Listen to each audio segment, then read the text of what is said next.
Mitsubishi offers their Lancer small sedan in a whole bunch of different varieties. You can get a basic grocery getter Lancer, or you can get a fire-breathing Lancer Evolution. It's well known for rally racing, but say you want something in between. Well, that's where the Lancer Ralliart fits in. The Ralliart is a turbocharged all-wheel drive version of the Mitsubishi Lancer. Now, it doesn't have anywhere near as much power as the big dog Lancer Evolution, but this car is still plenty fast. Don't expect great fuel economy though. You can only get the Ralliart with Mitsubishi's twin-clutch SST transmission. This is basically a manual transmission that has two clutches that can shift itself automatically. Unfortunately, we found that this high-tech transmission, well, it causes some frustration. On the plus side, this transmission can shift really quickly, especially if you use these paddle shifters. That lets you get the most power out of this turbocharged engine, and it's great on a track.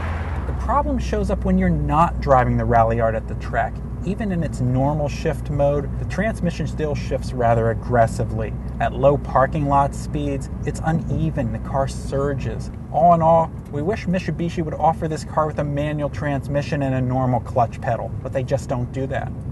Transmission gripes aside, the Ralliart's fun to drive. The steering is quick, the car feels agile, there's not much body lean at all. If you compare the Ralliart to the big brother Lancer Evolution, well, I mean, the Lancer Evolution is a backroad scalpel. This car doesn't approach that, but this car is still fun to drive. The Ralliart comes with all sorts of adjustments for its all-wheel drive system. You can put it in tarmac mode, you can put it in gravel mode, you can even put it in a snow mode. But keep in mind, this car comes with summer high-performance tires. If you're going to drive it in the snow, you're going to need a set of winter tires, all-wheel drive or not. Now, the Lancer Ralliart isn't going to be your first choice for a highway trip. One reason is that the car is pretty loud inside. There's constant engine and exhaust noise. There's also a lot of road noise. That all sets up a constant drone inside the cabin. The ride's pretty stiff. There's constant motions, impacts come through hard. On the highway, the ride is busy and jittery.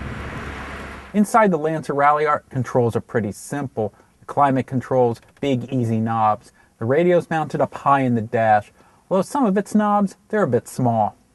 The interior has some nice touches. There's a well-finished sports steering wheel, a nice shift knob, but when you look around, you see a lot of plain black plastic. There's decent room inside of the Lancer, and the front seats are comfortable and supportive. One complaint though, a lot of us miss that there's no telescope steering wheel. The steering wheel's too far away. Another annoyance is the big spoiler in the back. You'll find it spoils your view, especially at night when it blocks headlights behind you. That's a bit of a shame because otherwise, the Lancer has pretty good driver visibility. So the Lancer Ralliart gives you that tricked out tuner car feel and a whole bunch of mechanical gadgets to play with.